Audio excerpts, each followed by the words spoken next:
नमस्कार दोस्तों। देखिए, जियो ब्लैक रॉक एएमसी को लेकर नई नई खबरें निकलती रहती हैं। मैं सारी की सारी खबरें कवर भी कर रहा हूं। अभी के समय में जो सबसे बड़ी न्यूज निकल कर आई है जियो ब्लैक रॉक को लेकर, जिसकी वजह से उनका जो बिजनेस था, उनकी एएमसी की जो बहुत सारी चीजें थी जो कि वो बिजनेस शुरू नहीं कर पा रहे थे, वो इसलिए रुकी हुई थी क्योंकि उनकी एक अप्रूवल जो थी वो पेंडिंग थी। अब आप लोगों के दिमाग में एक चीज आ रही होगी कि यार, ऑलरेडी मैं 2 बार वीडियो बना चुका हूं कि इनको अप्रूवल मिल चुकी है, तो जब वो 2 वीडियो बना चुका हूं तो तीसरी अप्रूवल कौन सी है। तो देखिए, आप बिल्कुल भी परेशान मत होइए। ऐसा होता है कि कोई भी जब नई एएमसी बिजनेस करने के लिए आती है तो उनको सेबी से ना अलग अलग चीजों के लिए अलग अलग अप्रूवल्स लेनी होती है। सबसे पहले जो अप्रूवल आई थी वो ये थी कि भैया, जो जियो एएमसी है, हमारे जियो ब्लैक रॉक एएमसी जो है, वो as a mutual fund company के एज ए एएमसी क्या कर सकती है, वो बिजनेस स्टार्ट कर सकती है। उससे पहले उनको किस चीज की मिली थी? एक नोड की जो अप्रूवल थी, उसके बाद फिर उनको वो मिली। अब एक फाइनल अप्रूवल बची हुई थी, जिसकी वजह से इनके सारे काम ऐसी कैसी अदर में फंसे हुए थे। इनकी म्यूचुअल फंड्स की स्कीम्स रुकी हुई थी। इसके अलावा जो इक्विटी का बिजनेस जो शुरू नहीं कर पा रहे थे, वो सारा फंसा हुआ था। इनका जो अलादीन प्लेटफॉर्म था वो फंसा हुआ था। सारी की सारी चीजें इसी अप्रूवल के ऊपर फंसी हुई थी। और अभी 4 से 5 घंटे पहले अप्रूवल जो थी वो भी सेबी ने दे दी है। अब सबसे पहले मैं आपको लेके चल रहा हूँ कंप्यूटर स्क्रीन पर, और उसके आपको समझाऊंगा कि भैया ये वाली जो अप्रूवल है ये कौन सी है और ये क्यों इतनी महत्वपूर्ण है। और अब फाइनली आपको जितना भी जियो ब्लैक रॉक से रिलेटेड जो भी चीजें अपडेशन होंगी, जो इनकी आप समझ लीजिए इक्विटी हो गई या फिर इनके म्यूचुअल फंड्स हो गए, इनके ईटीएफ्स हो गए, आपको 1 बाय 1 देखने को मिलते रहेंगे और मिलने वाले शुरू हो जाएंगे। शुरू करते हैं। देखिए, कंप्यूटर स्क्रीन आपके सामने चालू हो चुकी है। आप जो देख रहे हैं, देखिए अभी कब का है, 27 जून 4:57 की जो है ये न्यूज है। बिल्कुल बिल्कुल लेटेस्ट न्यूज है। अगर आप इसमें देखेंगे तो इसमें लिखा है भैया, Jio BlackRock receive SEBI approval to start brokerage business. इसका मतलब क्या है?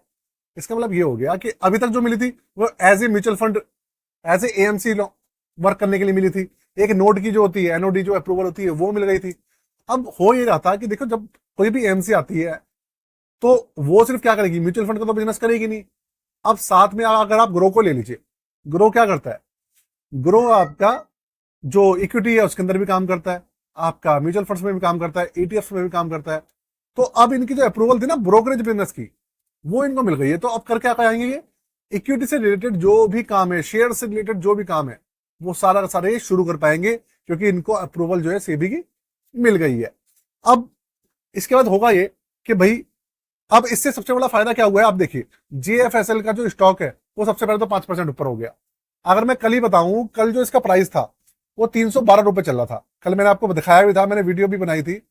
अब ये 324 रुपए पे पहुंच गया है, और कितना है, करीबन 3.87% पॉजिटिव है एक ही दिन में, ये न्यूज आने से। तो भाई, जियो ब्लैक रॉक और जियो फाइनेंशियल सर्विसेज का जो स्टॉक है ना, वो अपने आप में खूब भाग रहा है। और एक के बाद एक जियो फाइनेंशियल सर्विसेज, जियो ब्लैक एएमसी, एक के बाद एक नई नई चीजें जो है लॉन्च कर रहे हैं, नई नई चीजें निकल के आ रही है, जिसकी वजह से जो इन्वेस्टर है उनके दिल में बहुत सारी चीजें चल रही है। सबसे बड़ी जो बात चल रही है इन्वेस्टर्स के दिल में, वो ये है कि भाई, इनकी जो एएमसीज हैं वो कैसे होने वाली है, इनकी जो एएमसी है वो कैसी होने वाली है। क्या ये दूसरी जो एएमसीज हैं, एसबीआई, एचडीएफसी, उनको टक्कर दे पाएगी? पहला तो क्वेश्चन ये हो गया। दूसरा, इनकी जो म्यूचुअल फंड स्कीम्स निकल के आएंगी वो कैसी होने वाली है, क्या वो रिटर्न्स देंगी, और देंगी तो कितना देंगी? ठीक। तीसरा है, इनका जो प्लेटफॉर्म है अलादीन का चिराग, वो इनका प्लेटफॉर्म कैसा होने वाला है? क्या वो इन्वेस्टर्स के लिए होगा, सबके लिए, या वो जो बड़े संस्थान है उनके लिए होगा? वो भी मैंने वीडियो बना के क्लियर किया था। और एक चौथा नंबर का जो था, जो आज अप्रूवल आई है, वो ये था कि भाई, क्या ये इक्विटी का भी बिजनेस करेंगे या फिर सिर्फ अपनी जो म्यूचुअल फंड की स्कीम्स है वो ही निकालेंगे। तो देखिए, 1 बाय 1 सारी की सारी चीजें क्लियर करता हूं आपका। सबसे पहली बात, इनका जो प्लेटफॉर्म होने वाला है ना अलादीन, वो अभी तक क्लियर नहीं हो पाया है कि भाई कैसा, किस तरीके से लॉन्च करेंगे, माई जियो ऐप पे करेंगे या अलग से करेंगे। लेकिन हाँ, एक चीज क्लियर है कि वो जो है ना, जो बड़ी एएमसीज हैं और जो बड़े बैंक्स हैं, जो बड़े इन्वेस्टर्स हैं, जो कि करोड़ों रुपए इन्वेस्ट करेंगे, जो बड़े संस्थान हैं, जो जिनके पास हम इन्वेस्ट करते हैं फिर वो आगे इन्वेस्ट करते हैं, वो उस सॉफ्टवेयर को यूज कर पाएंगे। मतलब फंड मैनेजर, बड़े सीएस जो बहुत मोटा पैसा ऑपरेट करते हैं, वो पूरी स्ट्रेटेजी बना पाएंगे अलादीन को यूज करके। ठीक है, ये बात तो क्लियर हो गई है। दूसरी बात, जो इनका इक्विटी का बिजनेस था, जिसकी अप्रूवल अभी मिली है इनको, उससे एक चीज क्लियर हो गई है कि भाई ये इनकी जो ऐप रहेगी, कोई सी भी ऐप है, उसके अंदर ना जो है इनका जो शेयर्स हैं, जो भी चीजें हैं, ईटीएफ से सब लिस्ट मिलेंगे। वहां से जैसे हम ग्रो के अंदर, ज़ीरोधा के अंदर सारी चीजें कर पाते हैं, वो आप वहां पर भी कर पाएंगे। ये चीजें क्लियर हो गई हैं। ठीक। साथ में एक चीज और है कि आपके दिमाग में था कि भाई इनकी जो एएमसी है, वो दूसरी एएमसी जो है हमारी एसबीआई एचडीएफसी को टक्कर दे पाएगी या नहीं दे पाएगी। तो देखिए मैं एक चीज आपको बता दूं, ये जो चीज है, एसबीआई को टक्कर देना, एचडीएफसी को टक्कर देना कोई आसान काम नहीं है। इसमें समय लगेगा, इसमें 2-3 साल का, 5 साल का समय लगेगा, तब पता चलेगा कि ये कितना टक्कर दे पाएगी या टक्कर नहीं दे पाएगी। ठीक है। और जो फोर्थ नंबर का जो भैया इनका वो था कि इनकी जो म्यूचुअल फंड की स्कीम्स है, रिटर्न कितना निकाल के देंगी, फायदा रहेगा नहीं रहेगा। तो देखिए एक चीज मैं आपको ये भी क्लियर कर दूं, इनकी जो म्यूचुअल फंड की स्कीम्स है, वो ऑब्वियसली बात है रिटर्न्स तो देंगी, मैं ये नहीं कह रहा कि रिटर्न्स नहीं देगी, रिटर्न्स देंगी, लेकिन अच्छा रिटर्न्स देख सकती हैं, ऐसी बात नहीं है, क्योंकि भैया इनका प्लेटफॉर्म बहुत अच्छा है, इनके पास ब्लैक रॉक का एक्सपीरियंस भी है, सारी चीजें हैं। रिटर्न्स तो अच्छा देंगी वो, लेकिन एक होता है कि इनिशियल स्टेज पे रिटर्न देना, एक होता है लॉन्ग टर्म में रिटर्न देना। तो लॉन्ग टर्म का रिटर्न तो तभी पता चलेगा जब ये लॉन्ग टर्म के एक ही स्कीम को कंटिन्यू रिटर्न कंटिन्यू कर पाएंगे। क्योंकि एक तरफ तो है स्टेबल एएमसीज है, उनकी स्टेबल स्कीम्स है इनके सामने।